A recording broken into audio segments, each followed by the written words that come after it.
बिस्मिल्लाहिर्रहमानिर्रहीम। आज का हमारा जो उन्वान है वो है अल्लाह तबारक व तआला की तौहीद और अल्लाह तबारक व तआला की ज़ात के बारे में। अक्सर तौर पर मैंने आवाम के अंदर एक बात सुनी जिसकी वजह से मुझे ये ज़रा शौक़ हुआ पैदा कि आवाम को हकीकत बतानी चाहिए। जी। तो आज मैं आप हज़रात के सामने उन तमाम एतराज़ात का जवाब चंद लफ्ज़ों के अंदर आपके सामने पेश करूँगा जो कहते हैं कि ये जो देवबंद हज़रात, वहाबी हज़रात, तशय्युअ हज़रात या जितने भी फ़िरक़ हैं, इन तमाम के साथ अहले सुन्नत व जमात जो इख्तलाफ करते हैं ये सिर्फ़ पेट का झगड़ा है, खाने पीने का झगड़ा है, ख़त्म दरूद का झगड़ा है और 11 शरीफ का झगड़ा है। तो आज आप हज़रात के सामने मैं हकीकत रखने लगा हूँ कि हकीकत इसमें क्या है। और वो जो उनके मौलवी आकर हमारी ज़हन का, हमारे अवाम का ज़हन बना जाते हैं अहले सुन्नत व जमात के लोगों के ज़हन, तो वो आप हज़रात के सामने मैंने गुजारिश करनी है कि उनका जो ज़हन बनाया होता है उसकी हकीकत क्या है और असल इख्तलाफ की वजह क्या है, हकीकत क्या है, वो आज के इस क्लिप के अंदर। और काफ़ी दिनों से हमारी मुलाकात नहीं हुई हमारे चैनल पर, तो इंशाअल्लाह अज़ीज़ अनकरीब फिर मुलाकातें शुरू होंगी जब अल्लाह तबारक व तआला का करम होगा। होता वही है जो मंजूर खुदा होता है। तो मेरे भाइयों और मेरे दोस्तों, जितने भी मेरे नाज़रीन और सामईन हैं, उनसे मैं गुजारिश करूँगा कि असल हमारा जो इख्तलाफ है अहले सुन्नत व जमात, बरेलवी, हनफी, इनका इख्तलाफ और देवबंद वगैरह जितने भी फ़िरक़ हैं, इनके साथ हमारा जितना भी इख्तलाफ है वो इख्तलाफ सिर्फ़ और सिर्फ़ हकीकत पर मबनी। और हकीकत क्या है, एक होता है फ़ुरू और एक होता है जो है उसूल। उसूल पर हमारा इख्तलाफ है और वो असूल क्या है वो आप हज़रात के सामने सिर्फ़ एक बात मैं रखने लगा हूँ, वो आप हज़रात समात करेंगे तो इंशाअल्लाह अज़ीज़ आपको पता चल जाएगा कि असूल, अहले सुन्नत व जमात के असूल और बाकी फ़िरक़ के असूल ये क्या है। ये आप हज़रात के सामने मैं गोशे गुजार करना चाहता हूँ आपके चंद एक मिनटों के लिए। ये मैं आप हज़रात के सामने अर्ज़ करूँगा, आप हज़रात इसको तवज्जो से समात फरमाएंगे, इंशाअल्लाह अल्लाह हमारा हामी नासिर होगा। तो आज का हमारा मौजू है अल्लाह तबारक व तआला की वहदानियत, यानी जिस तरह के हमने अल्लाह तबारक व तआला के बारे में कहा कि ला युहद्दु वला युसग़्गर वला युनतिजु वला युतग़य्यरु वलल जिन्स वल जिहाद, इसके बारे में कि अल्लाह तबारक व तआला जिन्स से, जिहाद से और इन तमाम चीज़ों से अल्लाह तबारक व तआला हद से, हुदूद अरबा या जितनी भी हुदूद हैं इन तमाम चीज़ों से पाक है। इसके अंदर जितने भी अकाबिर देवबंद हैं उन तमाम से मैं गुजारिश करूँगा कि मेरे इन बातों का जवाब ज़रूर अपने आइंदा वाले क्लिप के अंदर, मेरे इस क्लिप के रिकॉर्ड के अंदर वो इसका जवाब ज़रूर देंगे। मैं क़यामत की सुबह तक आप हज़रात का इंतज़ार करता रहूँगा। अगर आप ना जवाब दे सके तो क़यामत के मैदान के अंदर इंशाअल्लाह अज़ीज़ हमारी मुलाकात होगी और हम उधर भी मेरा यही सवाल होगा जो मैं आप हज़रात के सामने रखने लगा हूँ। तो असल बात और असल हकीकत क्या है? असल हकीकत मेरे दोस्तों और बुज़ुर्गों ये है कि इन हज़रात ने, यानी मसलक के देवबंद के जो बानी मबानी हैं, उन हज़रात ने अल्लाह तबारक व तआला के बारे में भी ऐसी ऐसी खराफात लिखी हैं और बोली हैं कि आदमी जो सही मुसलमान और सही अकीदा है वो इन खराफात को बर्दाश्त तक नहीं कर सकता, सुन तक नहीं सकता। उनमें से सिर्फ चंद एक आप हज़रात के सामने मैं अर्ज़ करूँगा और उसका जवाब भी जो ये हज़रात देंगे उसका जवाब भी इंशाअल्लाह अर्ज़ करता हूँ। पहले ये समात फरमाएँ, जो मेरी ज़िंदगी के अंदर तजुर्बात आए हैं वो मैं आप हज़रात के सामने अर्ज़ करता हूँ। अगर अल्लाह पाक ने मुझे तौफ़ीक अता फरमाई मेरे महबूब करीम सल्लल्लाहु अलैहि वसल्लम के नालैन पाक के तक़द्दुस से। अच्छा, तो सबसे पहली बात यह है कि अल्लाह तबारक व तआला ने अपनी ज़ात के बारे में इरशाद फरमाया। क्या फरमाया? फरमाया लैसा कमिस्लिही शै, अल्लाह तबारक व तआला की मिसल कोई चीज़ हो ही नहीं सकती। ये बात ज़हन में रखें, अल्लाह तबारक व तआला की मिसल कोई चीज़ ना हो सकती है, ना होगी, ना थी, ना थे, है, ना होगी क़यामत तक। ये हम वहम और हमारे वहम और इस्तेज़ार और इस्तिदराक और इसमें भी नहीं आ सकती। जो बात ये है कि अल्लाह तबारक व तआला की कोई मिसल हो सकती है। अच्छा, इदराक से भी बाहर है, हमारी वहम सोच समझ से भी अल्लाह तबारक व तआला की ज़ात बाला तर है। यह अहले सुन्नत व जमात का अक़ीदा है। और मज़ीद मैं लफ्ज़ तौहीद पर एक क्लिप रिकॉर्ड कराऊंगा, उसके अंदर अल्लाह तबारक व तआला का इंट्रोडक्शन आप हज़रात के सामने रखूंगा। अब आज जो हमारी गुफ्तगू है वो ये है कि अल्लाह तबारक व तआला के बारे में जो इन्होंने दो चार बातें लिखी वो मैं आप हज़रात के सामने रखना चाहता हूँ। ये मेरे पास किताब है और किताब का नाम है इरशादात गंगोही, इदारा तारीफ़ात अशरफिया मुल्तान के अंदर ये किताब छपी है। और इसका सफ़ा नंबर 62, इसका सफ़ा नंबर 62 पर एक अजीब बात लिखता है, वो मैं आप हज़रात के सामने अर्ज़ करके जो है फिर इंशाल्लाह मैं अपने असल मौजू की तरफ आऊँगा। वो ये है, सफ़ा नंबर 62 पर ये लिखता है कि मौलाना विलायत हुसैन फरमाते हैं कि मैंने एक बार दरियाफ्त किया कि मशहूर है शैतान पीर की सूरत नहीं बन सकता, क्या ये सही है?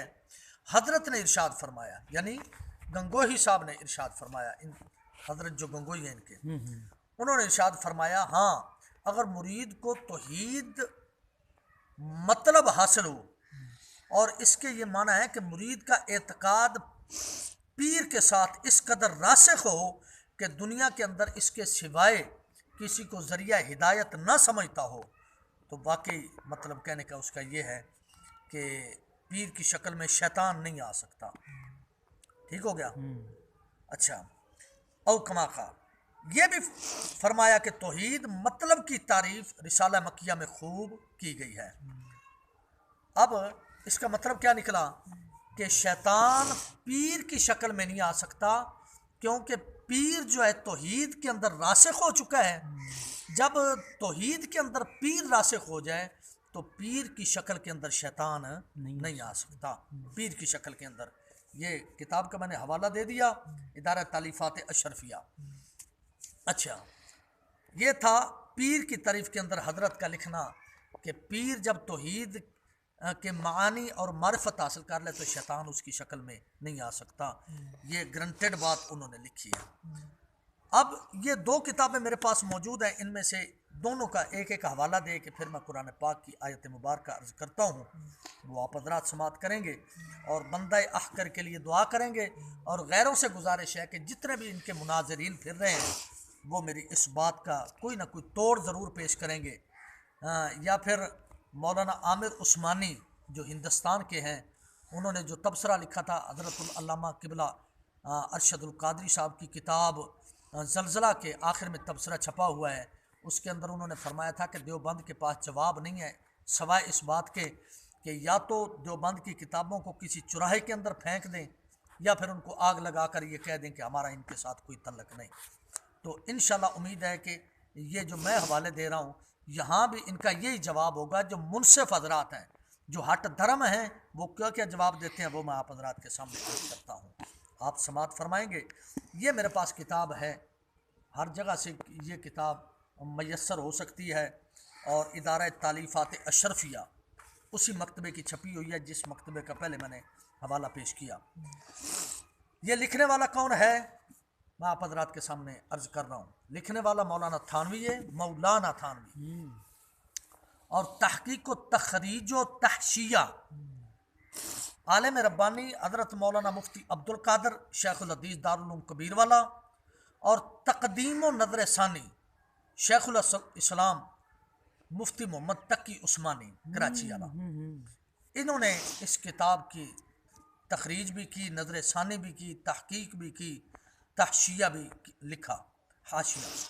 तो इसके सफ़ा नंबर 443 पर से मैं इबारत पढ़ने लगा हूँ।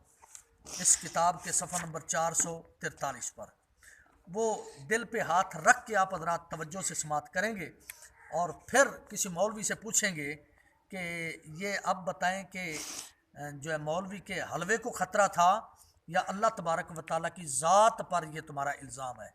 ये बार बार इसी चीज़ को जो है करेक्ट करते हैं कि जनाब ये मौलवियों के हलवे को ख़तरा था देवबंद से और फ़लाँ चीज़ थी, इसलिए ये देवबंद के ख़िलाफ़ हैं। अब जो भी साहिब मुनसिफ़ हो, जो इंसाफ रखने वाला हो, तो उस साहिब को मेरी तरफ से ये दावत है कि ये सुने और इसका जवाब किसी मौलवी से पूछने की कोशिश करे और जो जवाब मिले कम अज़ कम मुझे ज़रूर बताएगा। ये कौन सी किताब है वो तो अलहदा मैं एक मरतबा क्लिप के बारे में अर्ज़ करूँगा, एक अलहदा क्लिप आप हज़रात के सामने पेश करूँगा, लेकिन मैं सिर्फ़ और सिर्फ इसके सफ़र नंबर 525 पर एक इन्होंने इबारत लिखी है, वो मैं आप हज़रात के सामने अर्ज़ कर दूँ। पिछले दिन मैं सुन रहा था मौलवी घुम्मन को, तो वो घुम्मन बार बार ये कह रहा था कि जो रसूलुल्लाह सल्लल्लाहु अलैहि वसल्लम को हाज़िर नाज़िर माने उसके बारे में ये अकीदा होना चाहिए और ये अकीदा होना चाहिए। तो ये इसी किताब के अंदर थानवी ने लिखा है सफ़ा 525 और आखिरी सतूर के अंदर ये बात उन्होंने लिखी है। क्या जवाब ये लिखी है, हदीस पाक जो है ना कि अब्दुल्लाह इब्न बस्र क़ाल नज़ल रसूलुल्लाह सल्लल्लाहु अलैहि वसल्लम अला अली इब्न फ़क़र्रबना। इस हदीस पाक के आखिर इस हदीस पाक की जो है आगे शरह के अंदर ये लिखते हैं और कौलो अन उस्मान इब्न हनीफ अन्ना रजुलन दरीरुल बसर। इस हदीस पाक की आगे जाकर ये शरह के अंदर लिखता है, क्या लिखता है, अगर कहा जाए कि इस दुआ तालीम करने के वक़्त तो आप दुनिया में तशरीफ़ फरमा थे, इसलिए सीगा खिताब का सीगा तो जेहत बिका इख्तियार किया गया था। बाद वफ़ात शरीफा ये सीगा किस तरह इस्तेमाल किया जा सकता है? तो जवाब यह है कि रसूल अकरम सल्लल्लाहु अलैहि वसल्लम अब भी तशरीफ़ फरमा हैं और गो इस आलम से बोध हो गया है या बतरी के हिकायत इस इस्तेमाल को जायज़ रखा जावे। अच्छा, वह हुआ कवी जामे और मगर रसूल होने की हैसियत से तो अब भी मौजूद और हाजिर है। सफ़ा 525 पर यह लिख रहा है कि भला जितने भी उसने क्लिप अपना जारी किया इलियास घुम्मन से मैं गुजारिश करूँगा और ख़ास करके अब्दुल वाहिद कुरैशी से ये गुजारिश करूँगा कि ये जो जितने फतवे तुम्हारे आ रहे हैं कि शिरक है, ये बिदअत है, ये गुमराही है, फ़लाँ है, रसूलुल्लाह को हाज़िर नाज़िर मानना, तो ये कह रहा है कि रसूल होने की हैसियत से अब भी हाजिर हैं। तो किबला अगर मैं यही सवाल आप हज़रात के सामने रख दूं कि हम जब या रसूल अल्लाह कहते हैं या नबी अल्लाह कहते हैं तो हम भी रसूल होने की हैसियत से ही उनको पुकारते हैं कि वो हमारे रसूल हैं और वो हाजिर हैं, हम भी इसी नज़रिए से पुकारते हैं। तो तुम्हारा खुद मौलवी कह रहा है कि रसूल होने की हैसियत से हाजिर हैं, तो फिर किबला हमारे ऊपर फतवे लगाने से पहले जाकर उस मौलवी को पूछे, अपने थानवी को, कि वो क्या लिख रहा है और क्या कह रहा है। हमारे ऊपर बाद में फतवा लगाना, पहले उस पर लगाओ। अगर वो कोई कह दे कि वो तो मर गया है तो फिर जूता उठाकर उसकी कब्र पे मारो कि वो तो तुम्हारे मजहब का कत्ल कर गया है, तुम्हारे मजहब की जड़ें उखेड़ कर चला गया है। तो अब तुम क्या जवाब दे सकते हो, ना कब जवाब जुर्म दोगे तुम खुदा के सामने। तो मैं जो असल बात आप हज़रात के सामने करने लगा था, और भी बड़ा कुछ है इस किताब के अंदर। अच्छा, तो इसकी जो है तीसरा बाब, आगे बाब बांध रहे हैं, अबवाबुर्रुया अन रसूलिल्लाह सल्लल्लाहु अलैहि वसल्लम अन्ना रुयल मोमिन जुज़ुम मिन सित्तति व अर्बईन जुज़म मिन अन्नुबुव्वा। पहला बाब ज़हबतुन नुबुव्वा व बक़ियतुल मुबश्शिर। अच्छा, तो इसके बाद जाकर तीसरा बाब बांध रहा है, मा जा फी कौल नबी सल्लल्लाहु अलैहि वसल्लम मन रआनी फिल मनामी फ़क़द रआनी। इसके अंदर ये जो बात लिख रहा है वो तवज्जो से समात करेंगे और दिल पे हाथ रख के सुनेंगे। अगर दिल के अंदर, अगर सीने के अंदर दिल मुसलमान का है तो ये बात तवज्जो से समात करेंगे। मैं मुख्तसर तौर पर आप हज़रात के सामने अर्ज करता चलूँ। अच्छा, कह रहा है, शैतान जो जनाब रसूलुल्लाह सल्लल्लाहु अलैहि वसल्लम की सूरत बनकर ख्वाब में नहीं आ सकता, इसकी ये वजह है कि हुजूर अकरम सल्लल्लाहु अलैहि वसल्लम महज मज़हर हिदायत हैं। और शैतान महज मजहर दलालत है, और हिदायत और दलालत एक जगह जमा नहीं हो सकती बखिलाफ हक ताला के, अस्तगफिरुल्लाह, बखिलाफ हक ताला के कि वो मजहर हिदायत और मजहर दलालत दोनों है। कौन? अल्लाह। इसलिए शैतान ख्वाब में अल्लाह की सूरत बनकर नमूदार हो सकता है। जी सुहेल भाई, तो शैतान अल्लाह की सूरत बनकर आ सकता है, ख्वाब के अंदर नमूदार हो सकता है। सफ़ा 443 और मकतबा अशरफिया लाहौर की छपी हुई दूसरी किताब, किताब का नाम है जनाब तकरीर बुखारी शरीफ, और ये लिखने वाला कौन है? मौलवी इलियास, जिसने तबलीगी जमात बनाई थी, वो इस मौलवी का चच्चा है जो ये किताब लिख रहा है। मौलवी इलियास का ये भतीजा। मकतबा इहयाउल उलूम की छपी हुई, और मैंने मकतबा बिहारी से ये ख़रीदी है किताब, गजनी स्टेट उर्दू बाज़ार लाहौर की ये छपी हुई। और इस किताब को लिखने वाला शेख मौलाना ज़करिया है, जो कि किताब का नाम है फ़ज़ाइल अमाल, और पहले सफ़े पर इसका तारुफ़ कराया है कि जब इस ज़हन का मसला बन गया था, ज़हनी तौर पर ये इसको प्रॉब्लम हो गई थी, तो डॉक्टरों ने कहा था कि अब ज़हन को सुकून दो, तो इसने ये किताबें लिखना शुरू कर दी। यानी कि जिसका ज़हन ख़राब हो जाए तो वो दीन के काम के लिए आगे बढ़ना शुरू हो जाता है। शेखुल हदीस मदरसा मज़हरुल उलूम सहारनपुर, और जमा और तरतीब इसकी मौलाना मोहम्मद शाहिद सहारनपुरी, जो कि इसका नवासा है इस मौलवी ज़करिया का, उसने इस किताब की जमा और तरतीब की है। तो इस किताब के सफ़ा नंबर 192,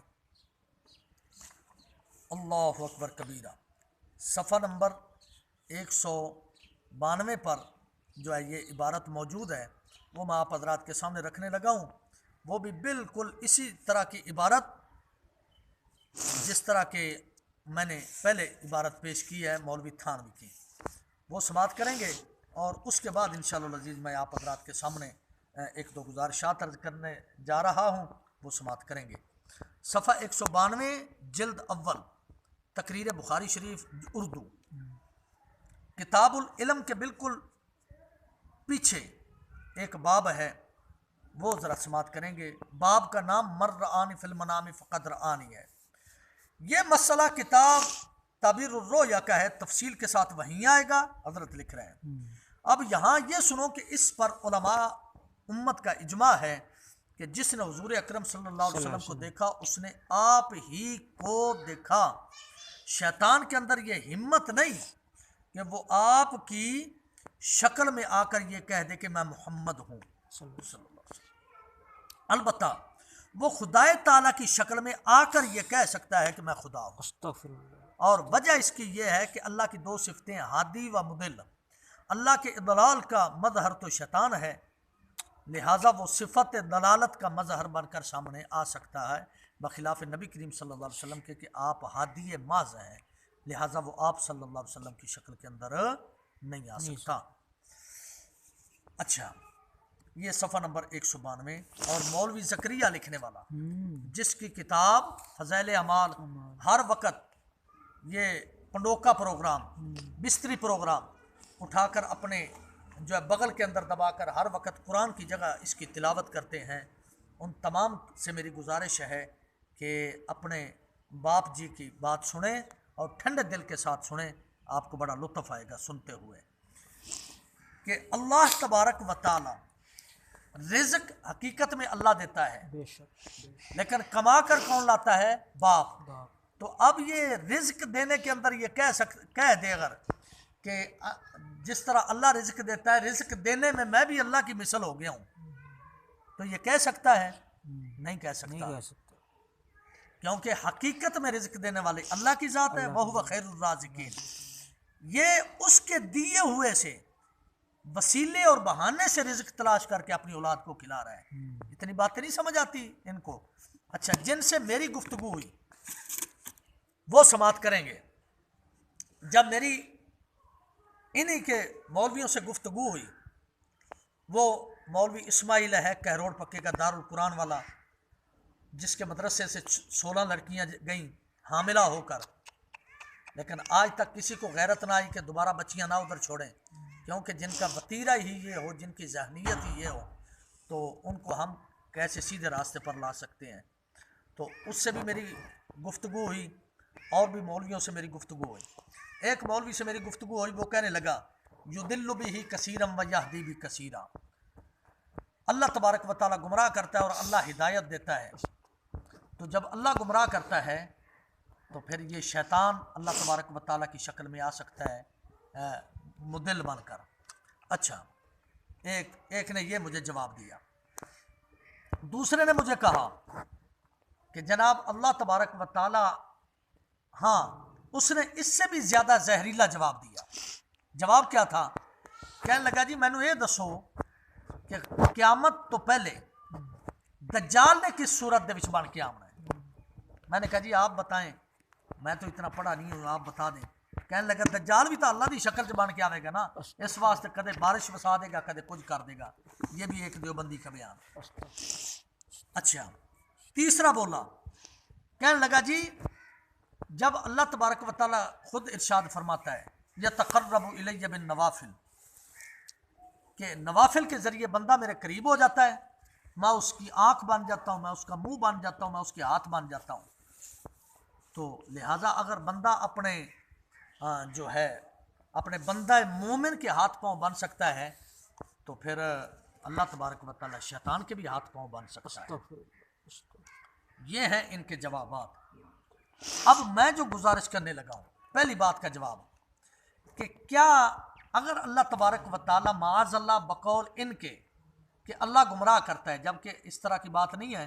खुद कुरान पाक के अंदर अल्लाह तबारक व तआला ने फरमाया मा असाबकुम मिन मुसीबतिन फबिमा कसबत अयदीकुम, जो तुम्हारे ऊपर कोई मुसीबत पहुँचे तो समझो कि ये तुम्हारे हाथों का कमाया हुआ है, तुम्हारे नफ्स का कमाया हुआ है।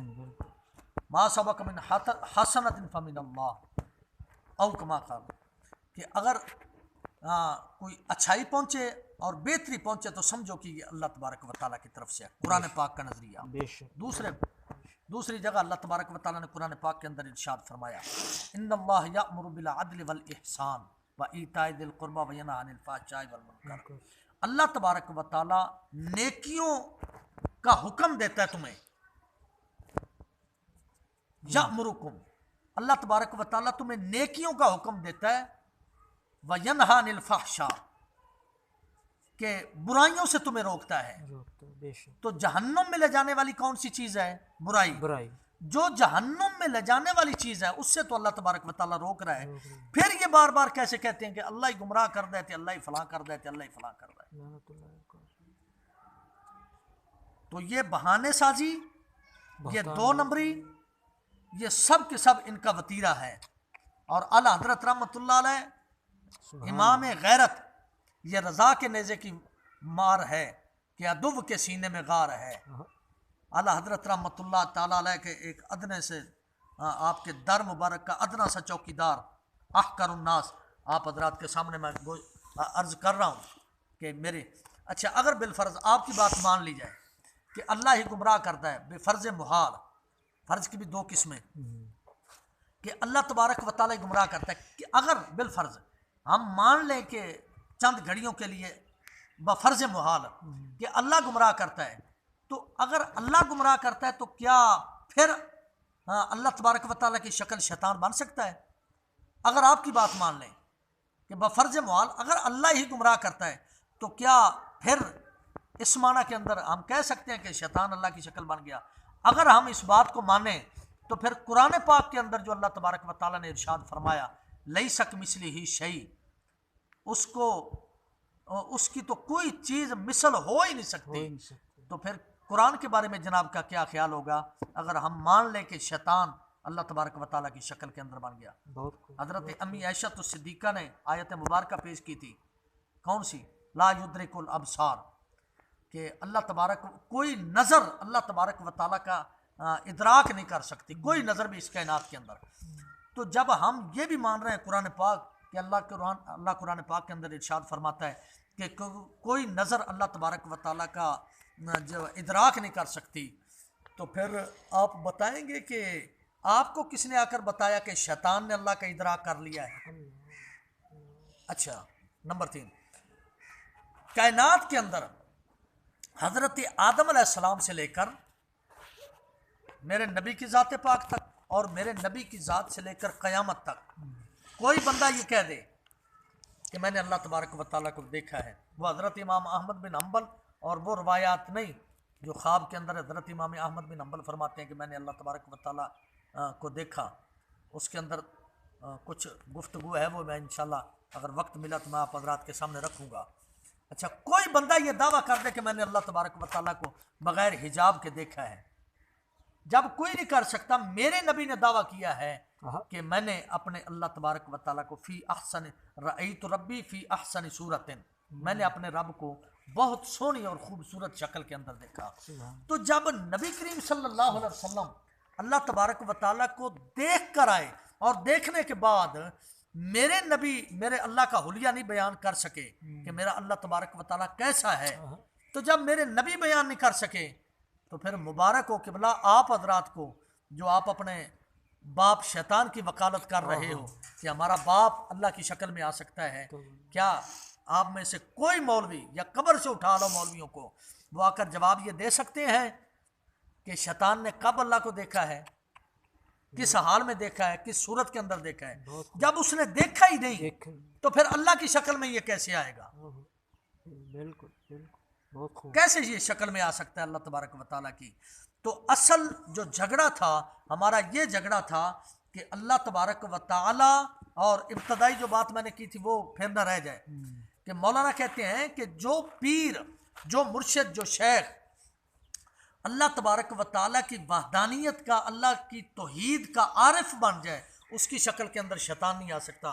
भाई आज तक तुम्हारी मत मार दी गई है और जो है बरतानिया के पैसे ने तुम्हारी अकल अंधी कर दी है कि जो पीर होकर या मुर्शिद होकर या शेख होकर अल्लाह की तौहीद का आरिफ बन जाए, वो अल्लाह की शक्ल, वो शैतान उसकी शक्ल में नहीं आ सकता।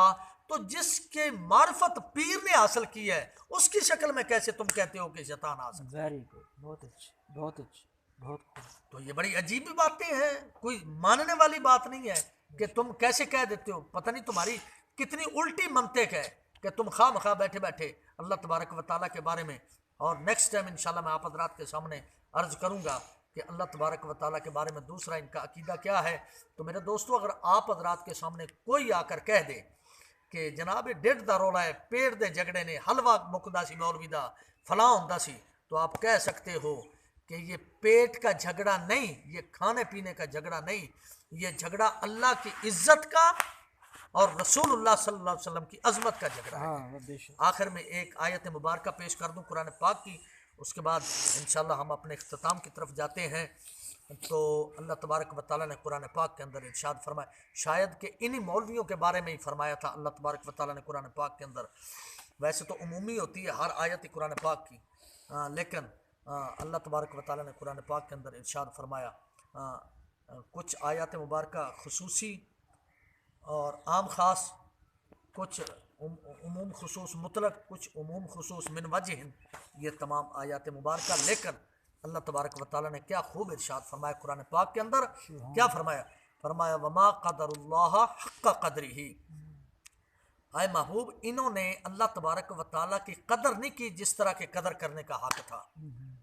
तो कदर कैसे है कि ये जो आप हजरात के अकायद हैं, आपकी पलीदियाँ हैं, आपके ज़हन का गंद और नजासत है जो मैंने आप हजरात के सामने रखा है, यही असल हकीकत में है कि तुमने अल्लाह तबारक व तआला की कदर नहीं की जिस तरह अल्लाह तबारक व तआला की कदर करने का हक था। अल्लाह तबारक व तआला हमें अपनी ज़ात और अपने रसूलुल्लाह से मोहब्बत और अकीदत और ग़ुलामी करने की तौफ़ीक़ रफ़ीक अता फ़रमाए। तो यही हम अर्ज़ कर रहे हैं, अल्लाह तबारक व तआला हमारे हाल पर करम नवाजी फ़रमाए, अपनी और अपने महबूब करीम सल्लल्लाहु अलैहि वसल्लम की सच्ची सुच्ची मोहब्बत और अपनी मारिफत नसीब फ़रमाए।